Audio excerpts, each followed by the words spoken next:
Assalamualaikum warahmatullahi wabarakatuh. Perkenalkan, kami dari kelompok 4B mata kuliah Evaluasi Pembelajaran Bahasa dan Sastra Indonesia. Di sini kami akan menampilkan video mengenai evaluasi pembelajaran afektif, evaluasi pembelajaran psikomotorik, dan evaluasi pembelajaran kognitif. Dengan anggota saya, Kezia Lintang Melanesti dengan NIM belakang 042. Saya Opian Agilausana dengan NIM belakang 060. Saya Retno Mintayani dengan NIM belakang 068. Selamat menyaksikan.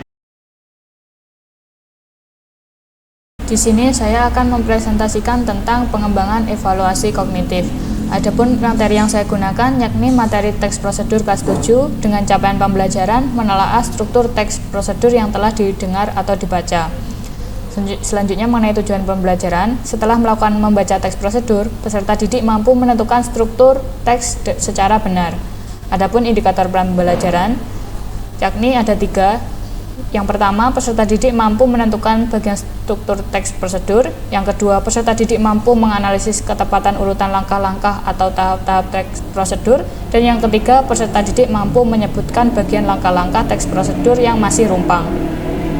Selanjutnya yakni mengenai kisi-kisi dan soal dalam evaluasi kognitif.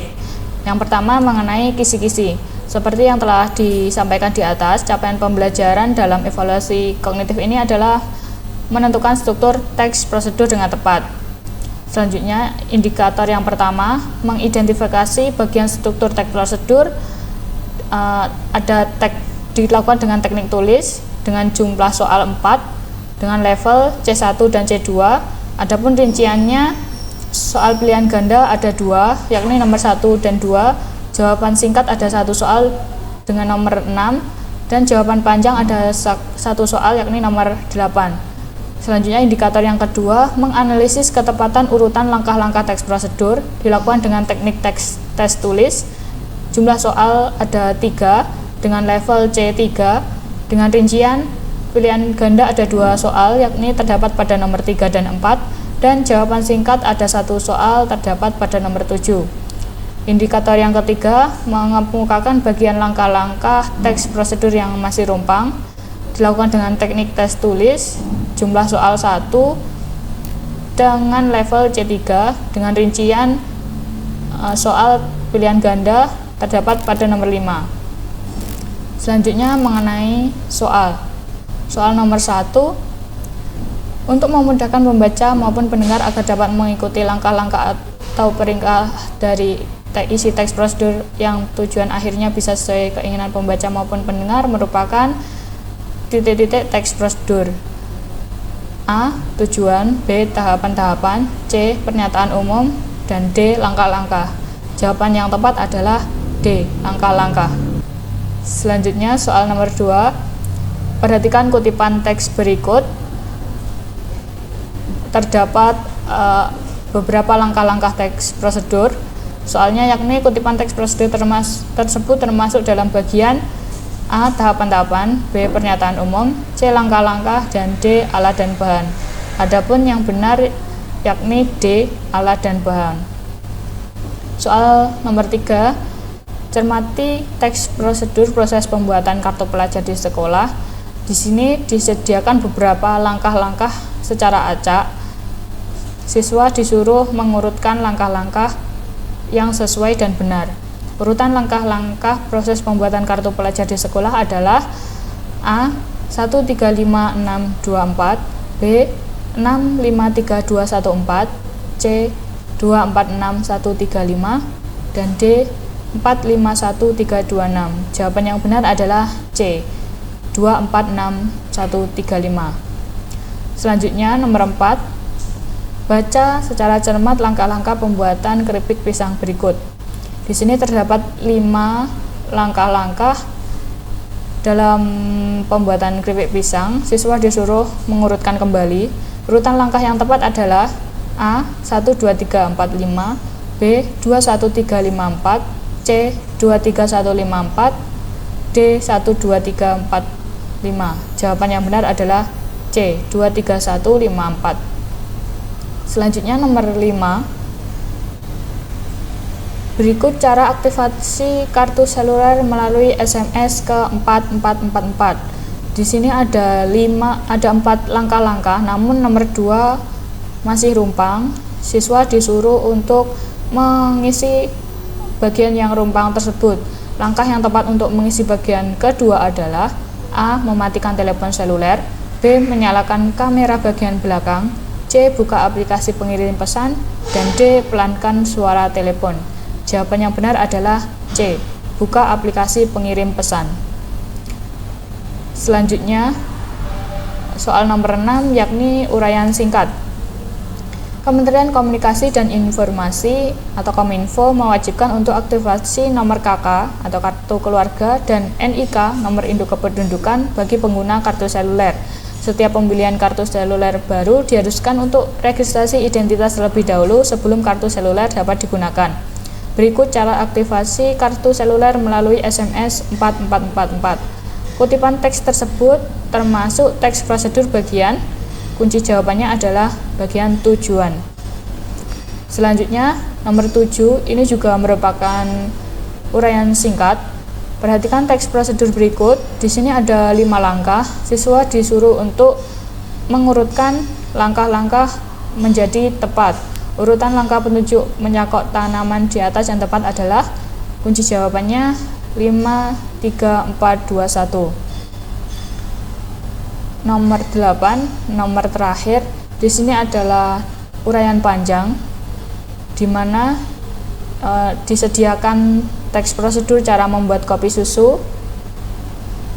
Siswa disuruh untuk menganalisis struktur teks prosedur. Analisislah struktur teks prosedur cara membuat kopi susu di atas dengan menyertakan bukti. Selanjutnya mengenai rubrik penilaian.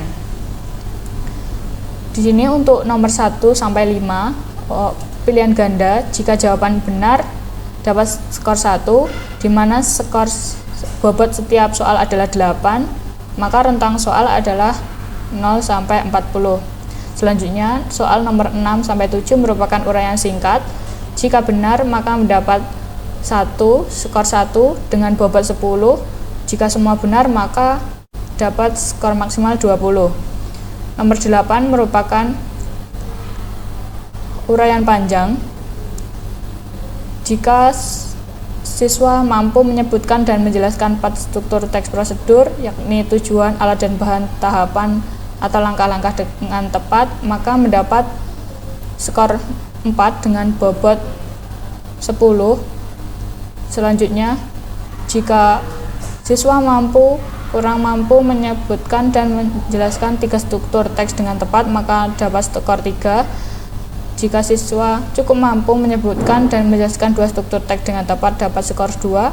Dan jika siswa tidak mampu, dalam artian hanya mampu menyebutkan dan menjelaskan 1 struktur teks dengan tepat, maka dapat skor 1. Maka keseluruhan nilai jika ditotal adalah 100. Sekian yang dapat saya jelaskan tentang pengembangan evaluasi kognitif. Terima kasih.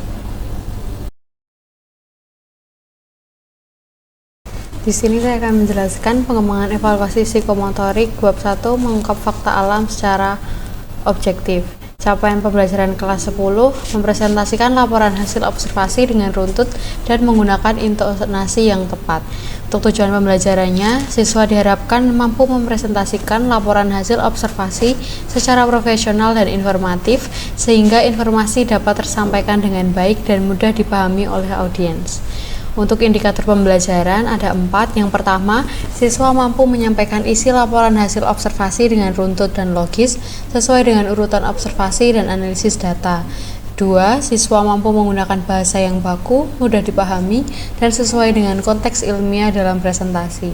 3. Siswa mampu menggunakan bahasa tubuh yang efektif untuk mendukung presentasi, seperti gerakan tangan, kontak mata, dan postur tubuh yang tepat, sehingga presentasi lebih menarik dan mudah dipahami. Yang keempat, siswa mampu menyampaikan pesan dalam laporan hasil observasi dengan jelas dan mudah dipahami oleh pendengar. Untuk kisi-kisi evaluasi psikomotor, KD mempresentasikan laporan hasil observasi. KD mempresentasikan laporan hasil observasi dengan runtut menggunakan intonasi yang tepat. Indikator yang pertama menyampaikan isi laporan hasil observasi dengan runtut dan logis sesuai dengan urutan observasi dan analisis data. Kedua, menggunakan bahasa yang baku, mudah dipahami dan sesuai dengan konteks ilmiah dalam presentasi. Yang ketiga, menggunakan bahasa tubuh yang efektif untuk mendukung presentasi seperti gerakan tangan, kontak mata, dan postur tubuh yang tepat, sehingga presentasi menjadi lebih menarik dan mudah dipahami. Dan yang keempat, menyampaikan pesan dalam laporan hasil observasi dengan jelas dan mudah dipahami oleh pendengar.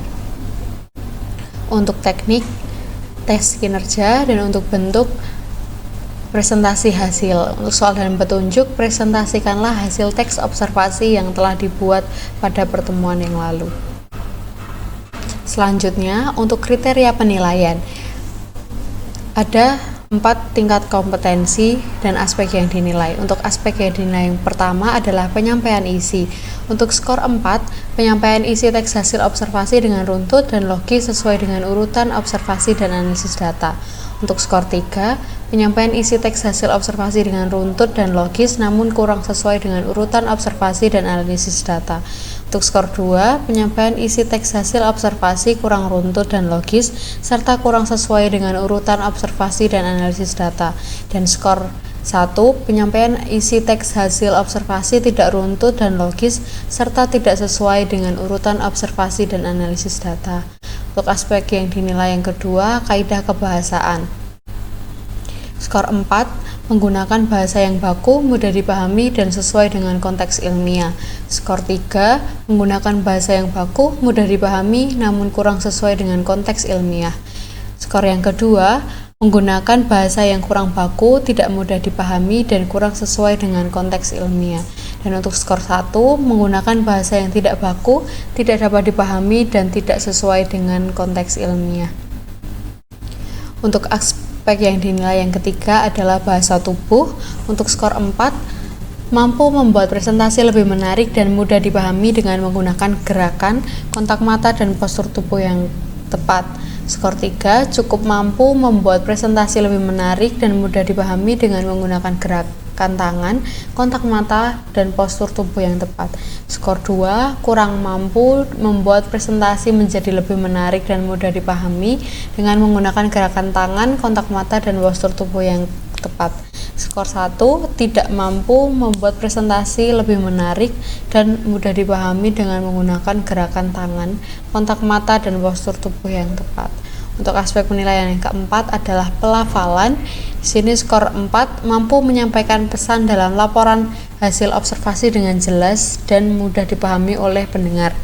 Skor 3, cukup mampu menyampaikan pesan dalam laporan hasil observasi dengan jelas dan mudah dipahami oleh pendengar. Skor 2, kurang mampu menyampaikan pesan dalam laporan hasil observasi dengan jelas dan mudah dipahami oleh pendengar. Dan skor 1, tidak mampu menyampaikan pesan dalam laporan hasil observasi dengan jelas dan mudah dipahami oleh pendengar. Selanjutnya untuk rubrik penilaian, aspek yang dinilai, yang pertama penyampaian isi, yang kedua kaidah kebahasaan, yang ketiga bahasa tubuh, dan yang keempat pelafalan. Tingkat kompetensi atau skor ada 1 sampai dengan 4, paling tinggi skor 4 dan paling rendah skor 1. Untuk mendapatkan nilai, skor yang didapatkan dikali 25. Berikut penyampaian untuk pengembangan evaluasi psikomotorik. Selanjutnya saya akan menjelaskan mengenai pengembangan evaluasi afektif. Yang pertama, kompetensi dasar yaitu menulis teks laporan hasil observasi. Yang kedua, sasarannya yaitu SMA kelas 10 dan sikap yang dinilai yaitu sikap kerjasama. Untuk KD-nya adalah menulis teks laporan hasil observasi dengan tema alam. Indikator, sikap kerjasama selama 1. Memahami informasi dalam teks laporan hasil observasi. 2. Mengidentifikasi struktur teks laporan hasil observasi. 3. Mengidentifikasi kebahasaan teks laporan hasil observasi. 4. Mengidentifikasi paragraf deskripsi dan eksposisi dalam teks laporan hasil observasi. 5. Menyusun teks laporan hasil observasi sesuai hasil observasi yang telah dilakukan dengan struktur dan kaidah penulisan yang benar. Tekniknya yaitu non-tes, Bentuknya observasi selama proses dan instrumennya adalah lembar observasi sikap kerjasama, yaitu yang terlampir. Selanjutnya, lembar observasi sikap kerjasama, KD menulis teks laporan hasil observasi. Nomor 1, indikatornya peserta didik mampu memahami informasi dalam teks laporan hasil observasi. Yang kedua, peserta didik mampu mengidentifikasi struktur teks laporan hasil observasi. 3, peserta didik mampu mengidentifikasi kebahasaan teks laporan hasil observasi. 4, peserta didik mampu mengidentifikasi paragraf deskripsi dan eksposisi dalam teks laporan hasil observasi. Yang kelima, peserta didik mampu menyusun teks laporan hasil observasi sesuai hasil observasi yang telah dilakukan dengan struktur dan kaidah penulisan yang benar. Untuk kriteria penilaian, MK jika semua iya, MB jika ada 3-4 aspek iya, MT jika ada 1-2 aspek iya, BT jika 5 aspek tidak. Selanjutnya, contoh penilaian lembar observasi sikap kerjasama dengan KD menulis teks laporan hasil observasi dengan contoh nama siswa yaitu Khairul Wahyu. Nomor 1, dengan indikator peserta didik mampu memahami informasi dalam teks laporan hasil observasi, merefleksikan sikap kerjasama yaitu ya. Yang kedua, peserta didik mampu mengidentifikasi struktur teks laporan hasil observasi ya. Yang ketiga, peserta didik mampu mengidentifikasi kebahasaan teks laporan hasil observasi iya. Yang keempat, peserta didik mampu mengidentifikasi paragraf deskripsi dan eksposisi dalam teks laporan hasil observasi tidak. Yang kelima, peserta didik mampu menyusun teks laporan hasil observasi sesuai hasil observasi yang telah dilakukan dengan struktur dan kaidah penulisan yang benar dengan iya. Penilaiannya yaitu mulai membudaya atau MB. Yang kedua, dengan nama siswa Karin Divya Putri. Nomor 1, dengan indikator peserta didik mampu memahami informasi dalam teks laporan hasil observasi, merefleksikan sikap kerjasama dengan iya. Yang kedua, peserta didik mampu mengidentifikasi struktur teks laporan hasil observasi iya. Yang ketiga, peserta didik mampu mengidentifikasi kebahasaan teks laporan hasil observasi iya. Yang keempat, peserta didik mampu mengidentifikasi paragraf deskripsi dan eksposisi dalam teks laporan hasil observasi iya. Yang kelima, peserta didik mampu menyusun teks laporan hasil observasi sesuai hasil observasi yang telah dilakukan dengan struktur dan kaidah penulisan yang benar ya. Dengan penilaian yaitu membudaya secara konsisten atau MK. Selanjutnya, dengan nama siswa Riana Septiana. Nomor 1, indikator peserta didik mampu memahami informasi dalam teks laporan hasil observasi, merefleksikan sikap kerjasama dengan iya. Kedua, peserta didik mampu mengidentifikasi struktur teks laporan hasil observasi dengan tidak. Yang ketiga, peserta didik mampu mengidentifikasi kebahasaan teks laporan hasil observasi tidak. Yang keempat, peserta didik mampu mengidentifikasi paragraf deskripsi dan eksposisi dalam teks laporan hasil observasi tidak. Yang kelima, peserta didik mampu menyusun teks laporan hasil observasi sesuai hasil observasi yang telah dilakukan dengan struktur dan kaidah penulisan yang benar dengan iya. Dengan penilaian mulai tampak atau MT. Selanjutnya, dengan nama siswa Citra Monika. Nomor 1, dengan indikator peserta didik mampu memahami informasi dalam teks laporan hasil observasi, merefleksikan sikap kerjasama dengan tidak. Kedua, peserta didik mampu mengidentifikasi struktur teks laporan hasil observasi tidak. Ketiga, peserta didik mampu mengidentifikasi kebahasaan teks laporan hasil observasi tidak. 4, peserta didik mampu mengidentifikasi paragraf deskripsi dan eksposisi dalam teks laporan hasil observasi tidak. Yang kelima, peserta didik mampu menyusun teks laporan hasil observasi sesuai hasil observasi yang telah dilakukan dengan struktur dan kaidah penulisan yang benar dengan tidak. Dengan penilaian belum tampak atau BT. Selanjutnya, rekapitulasi hasil evaluasi sikap. Nomor 1, dengan nama Khairul Wahyu, kualifikasi sikap berani MB deskripsi, belum berpartisipasi dalam mengidentifikasi paragraf deskripsi dan eksposisi dalam teks laporan hasil observasi. Yang kedua, Karin Divya, kualifikasi sikap beraninya MK, dengan deskripsi sudah berpartisipasi pada setiap rangkaian penilaian pada teks laporan hasil observasi dengan baik. Yang ketiga, dengan nama Riana Septiana, dengan kualifikasi sikap beraninya MT, dengan deskripsi belum berpartisipasi dalam mengidentifikasi struktur dan kebahasaan pada teks laporan hasil observasi. Dan yang keempat, Citra Monika, Dengan kualifikasi sikap beraninya, BT dengan deskripsi peserta didik memerlukan bimbingan untuk memahami mengenai teks laporan hasil observasi. Sekian mengenai evaluasi afektif. Sekian video yang dapat kami tampilkan. Mohon maaf jika ada kesalahan. Terima kasih. Wassalamualaikum warahmatullahi wabarakatuh.